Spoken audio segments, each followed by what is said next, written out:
Well, friend, it's that time of year again where people like to sit around these old fires and tell these tales. And they can tell some spooky tales, really they can, of our old times and old ghost stories,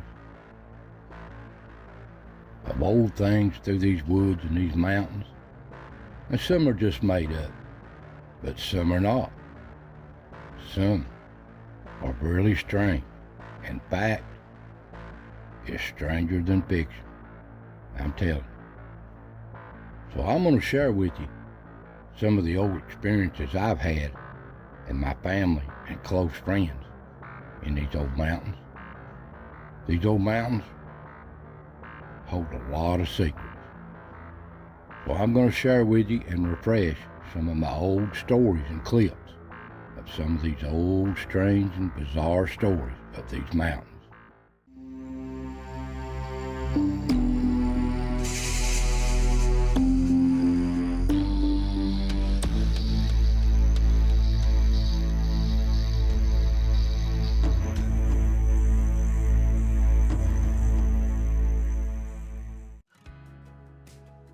Now, these stories that I'm about to share with you, I'll recreate them best I can to give you a visualize of what the stories is about and what they're talking about.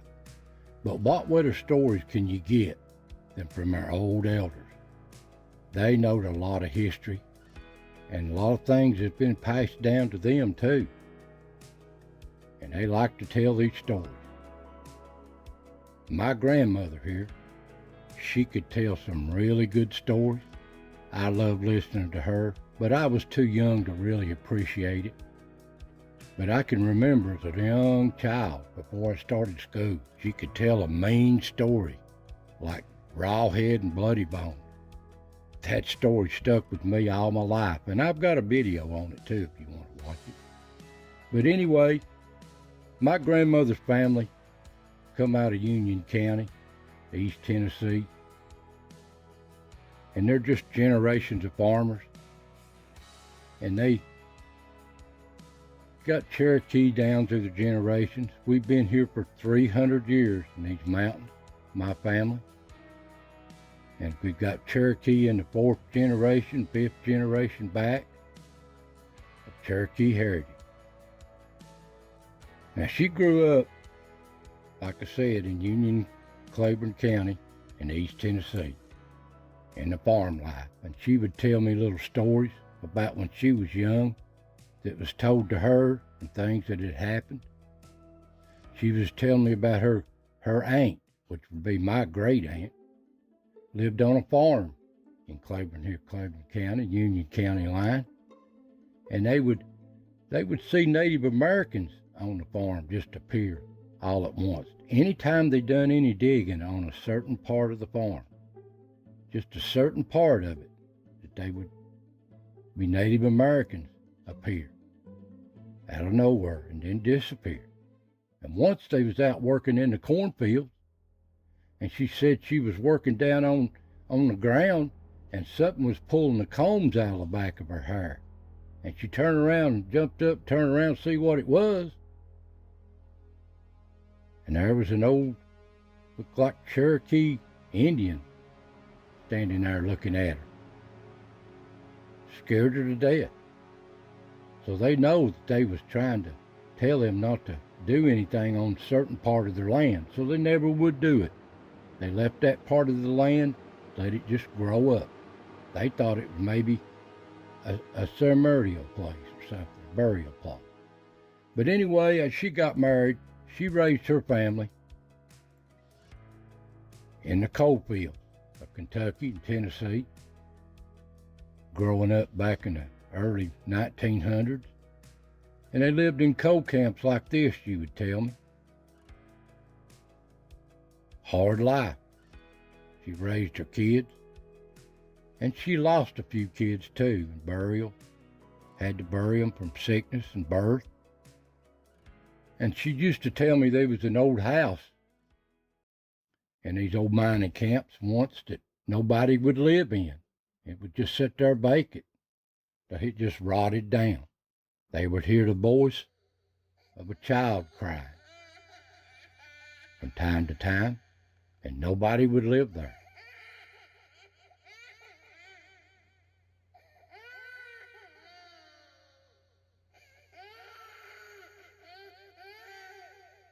So sad.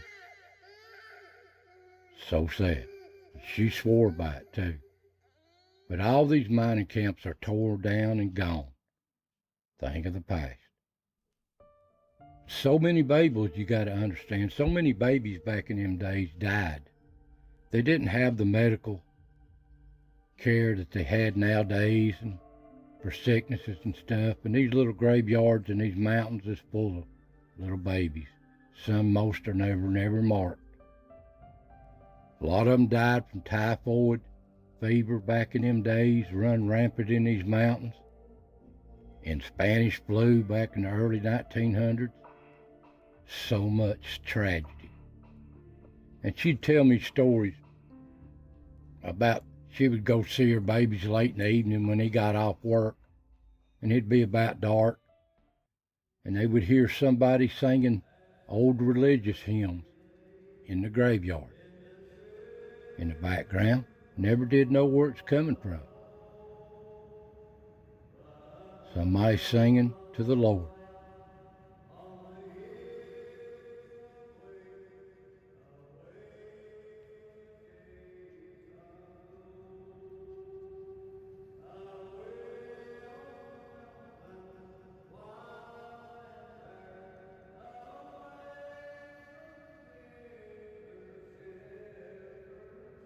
So much tragedy has happened in these old mountains, and it still echoes in time. And she told me another story once one evening.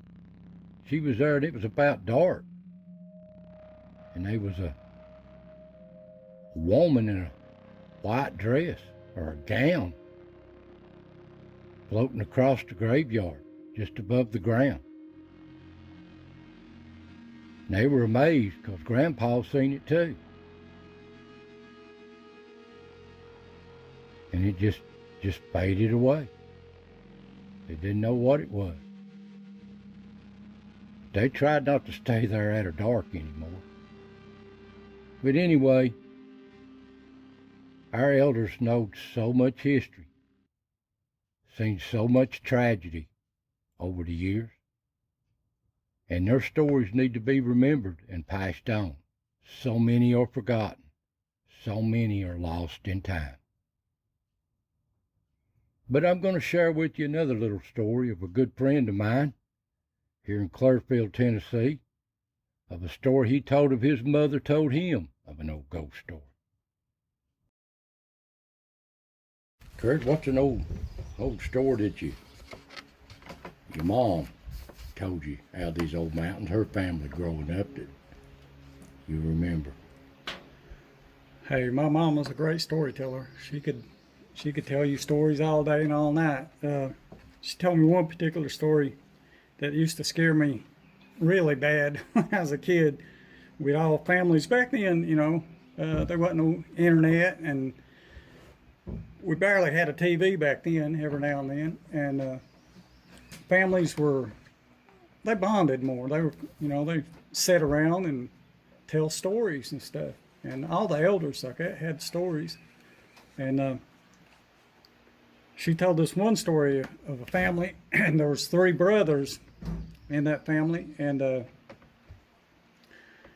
back then there was many kids in the house. They all had to share beds and stuff like that. Well, these 3 brothers were in the bed, asleep.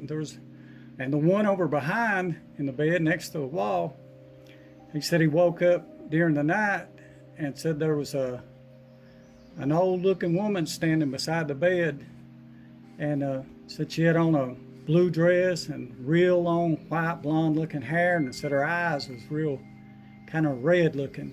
And it scared him, and he didn't know what to think, so he covered his head up. And he said he pulled the cover down just enough to where he could see out, and he said she was looking at his brother in the front, his other brother in the middle, then she would look at him. Then she'd look at his brother in the front, one in the middle of the bed, then over at him. And he said he took his foot and he started trying to scratch his brother's legs to wake him up. And he covered his head again. And he looked back out, and he said she had his brother in the front, had him by the arm, like she was trying to pull him out of bed. Then he panicked and he screamed out, and his dad heard him screaming, and he came running in. He stubbed his toe coming towards the bedroom, and he came in the room hopping around on one leg and holding his toe.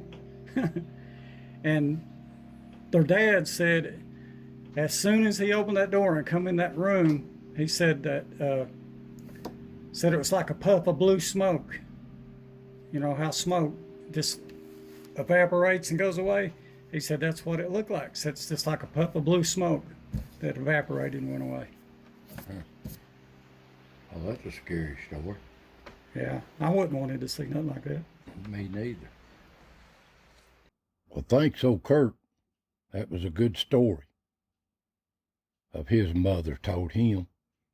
There's so much our elders can tell us if we just listen. Now, this is a picture that a close family member sent me of something in their driveway.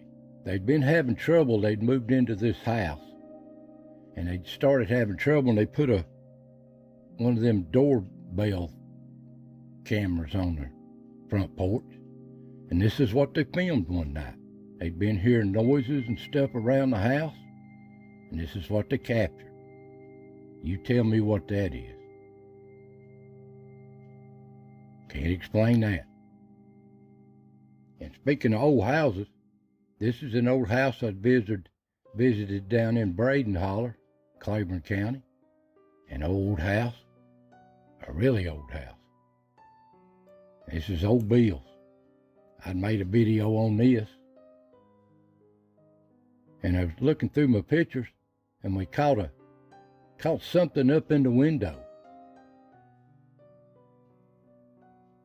I'll show it here to you. I'll zoom in on it. You just never know. You look in these pictures after you take them. And I captured this. Looks like an old woman looking out the window pane at us. Didn't notice it at the time till we took the picture. And this is old Bill's family he growed up with when he was a young boy. His mother, grandmother, and his uncle. That's what he told me. And the one in the middle is his grandmother. And this looks just like her in the window. I even showed it to him. He was surprised. You tell me.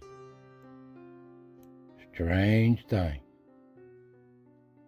And another old picture I captured, didn't know it at the time till I looked at my pictures, was the Tipton house here at Cades Cove.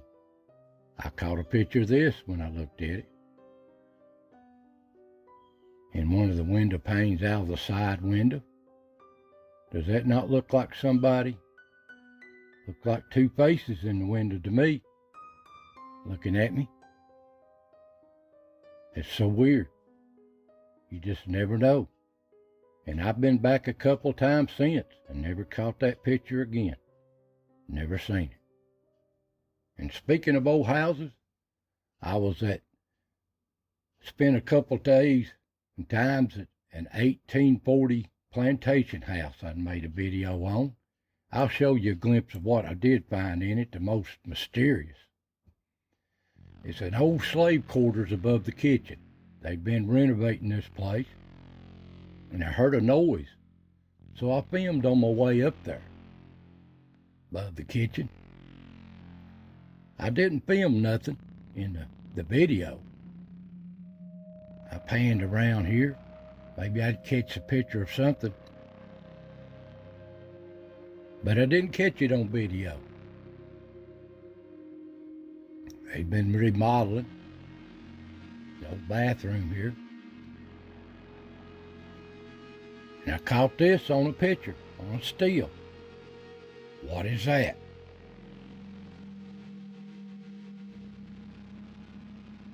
What is that? Looks like a little girl or a little boy. I can't really tell. Coming through the door. The wall. Never noticed that till I looked at my picture. But you tell me what that is. But that's real life picture right there. And this old place, the old owner was a lawyer that lived here, was seeing ghosts is what I heard. And one come through the door on him, and he was scared to death, and he shot it with a shotgun. That's what I was told. But you can see this video if you go back and look at it. Now, in the old places I've seen, I've worked in these coal mines all my life, and I had to double back one night and work back in the old works, building some seals and recovering some old stuff and cleaning up. And I happened to get a bad feeling back in these old works. A really bad feeling, like something was watching me. So I don't know what come over me, but I looked at a certain area over here in an old gob pile, and I could have swore there was an old miner in an old cap and lights. Just appeared there, an image of a man watching me. And that just chills went all over me. It scared me to death. And it just faded away. And come to find out later, somebody had died in a roof fall right here. I thought that was strange. Now that scared me to death.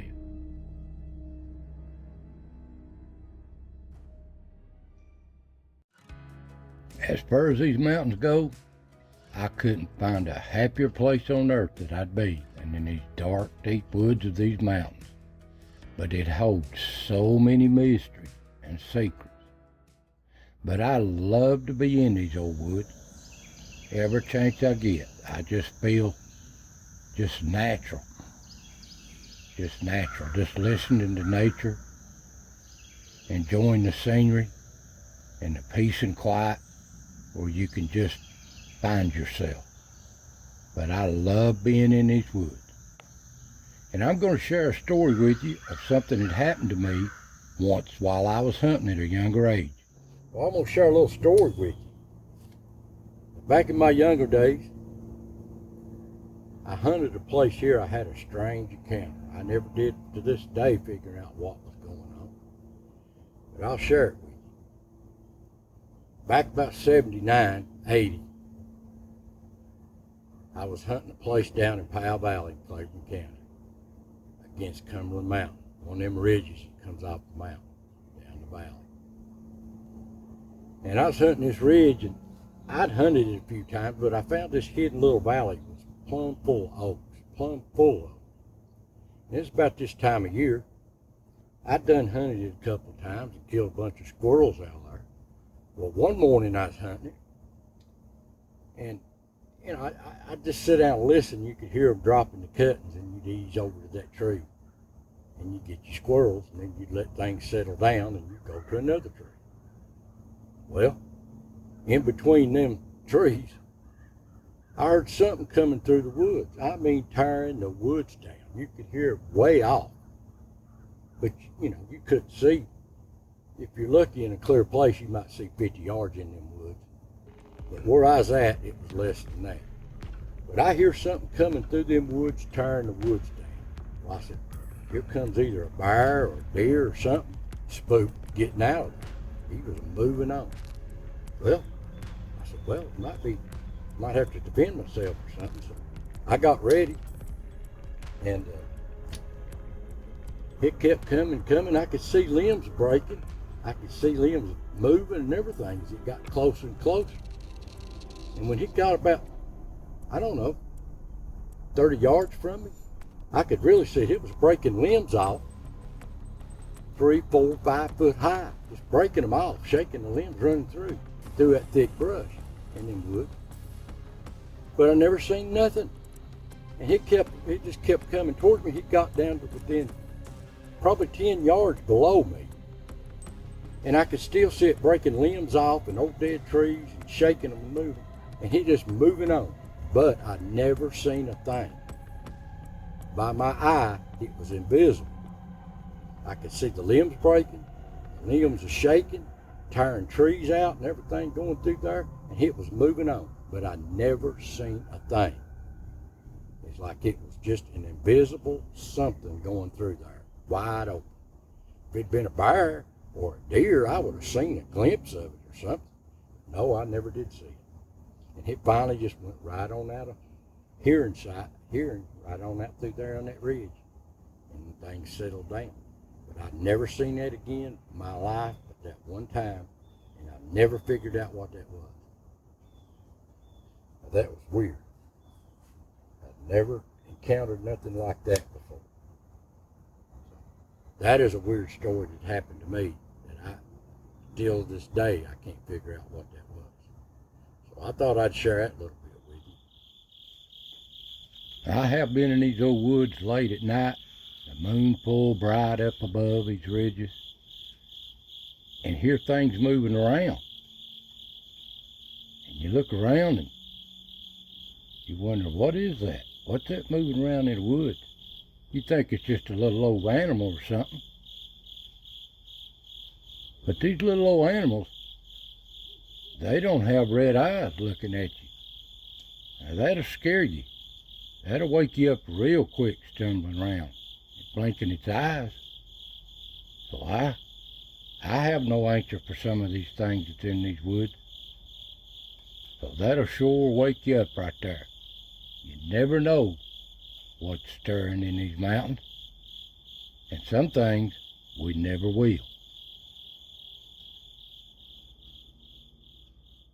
Now I'm going to share with you another story of one of my good friends, Bigfoot here, that he told me a story about what happened to him when he was young with his dad and uncles in these old mountains.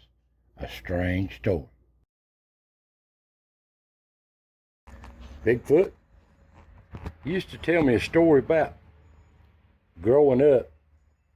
Your dad and your family went back here in Tackett Creek here, back what they called no business. Indians was camping and hunting, and a bunch of panthers come in on you. You want to tell that story?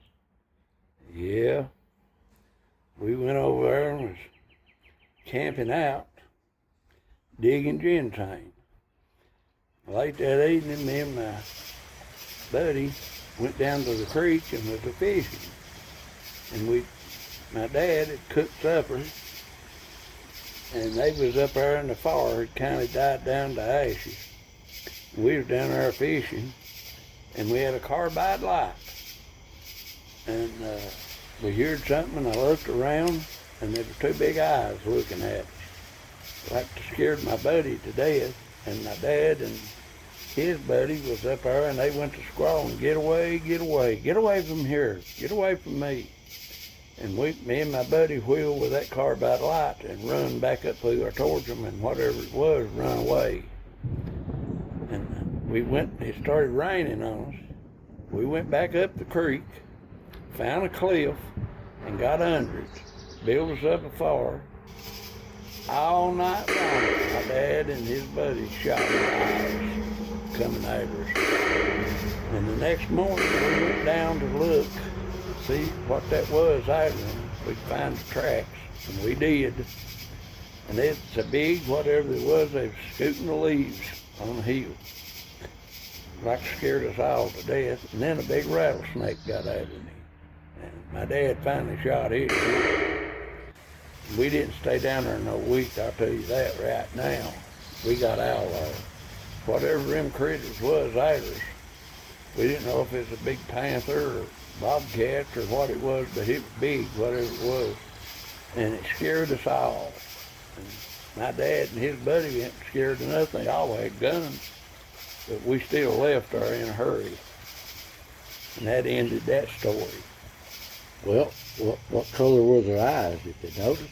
Big red eyes looking at you, is all I can tell you. You could see them, but you couldn't see what they was. You could see their eyes were shining at you. And his big red eyes, it had to be a panther or something, or a mountain lion or something.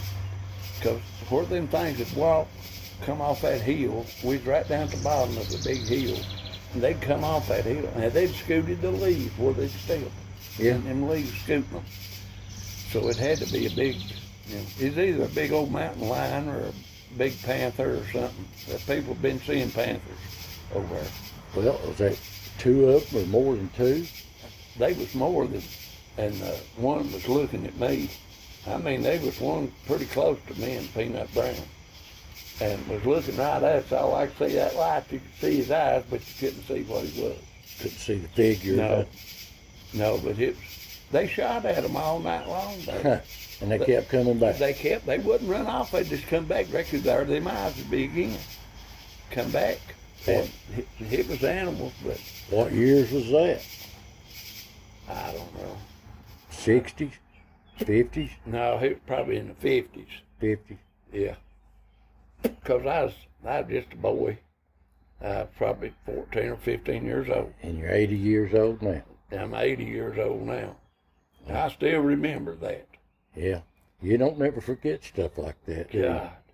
Hey, when you're a boy, that scares you. I'll tell you that right now. Oh, now. yeah. You remember stuff like that. I was afraid that thing, whatever it was. I believe they fried meat that evening there on that farm. They fried potatoes and meat, and I don't know what all we had to eat, but I know they fried some meat. And they was smelling that. I guarantee you what brought them Come in there. there. Yep. Never did hear them make a squalling noise or nothing? No. But whatever it was, they was wanting some meat, I believe. They was wanting. He's going to get some lead, wasn't he? Yeah. And we stayed there the next night, I believe, and we left her. Didn't want to stay there no more. Dad said, we're getting out of here. I thought that was a strange story. Hope you enjoyed that little story. It was a strange one. Now, another strange thing is I keep trail cameras in these woods. I have for over 10 years. And I filmed a lot of good pictures. And a lot of people ask me, Donnie, you ever got any strange things on these video cameras? Oh, yes, every once in a while. But mostly I get game like this, some good pictures of nature and wildlife. But I do get some weird pictures, stuff like this on them. This is a couple of steals here out of many that I've got that I couldn't explain. What's that? An orb? What's this? To me, looks like a bird flying through. Late in the evening, but I call it a ghost bird, but I can't tell you. Some weird stuff. Now these are actual pictures of something weird. Some say they're bugs, and they might be. But I think they're orbs. But that's just me. And here's the strangest one of all. No bug don't do this. And it ain't a flashlight. That's all I got of it. These cameras have been in place for 4 or 5 years, and I only film weird stuff like this very rare. And I get to get in these old places, back in these old remote places out in these mountains that hardly nobody goes to. These old cemeteries, I like to explore, get on the map and look for the old history. And I come across these old cemeteries and graveyards. Some are being kept up and some are not. This is where our history is. This is our pioneer people. Now here in this clip, this little still, that's the back end of my shoes walking through old graveyard, old pioneer graveyard of our patriots. And here's an orb field. I thought that was awful weird at that moment. And here's another old graveyard. Peaceful, serene, so relaxing to be in, and our mountain people at rest. But then I pitch this in the next clip. A light above a tombstone. What is that? I couldn't tell you. These are actual pictures I took. You can see this in the cemetery anomalies. Just weird stuff. My dad used to tell me Little River was a Gap, if you've not seen it. He's seen when he was a young man hunting. He's seen something white appear in one of these graveyards, just appear out of nowhere, and just ease across the graveyard, not making a sound. No animals making no noise or nothing. He swears by it. But there's things that just can't be explained. I couldn't tell you. So much happened over time that we know nothing about. Now I'll have to say that I'm a Christian. I believe in the Lord Jesus Christ, our God, and the Holy Spirit. Now the Bible says that be absent from the body is to be present with the Lord. And I don't doubt that whatsoever. So, that being the case, they are such things as evil spirits, the Bible says. So if this is not our people or ancestors, what is this? Are these demons trying to entice us? You don't know. There's so many things on this earth yet that man don't know. He thinks he knows, but he don't know nothing. So I just thought I'd share some of these little clips with you from some older videos that you've never seen. If you like to watch some of them, the whole videos, most of them are clips from videos that I've made. So you can just go to my channel page, go to my playlist and look up The Strange and Unexplained. I've got countless videos on all this stuff and a lot of other subjects too. So I want to thank you for watching. God bless every one of you. Take care, and I'll see you next time.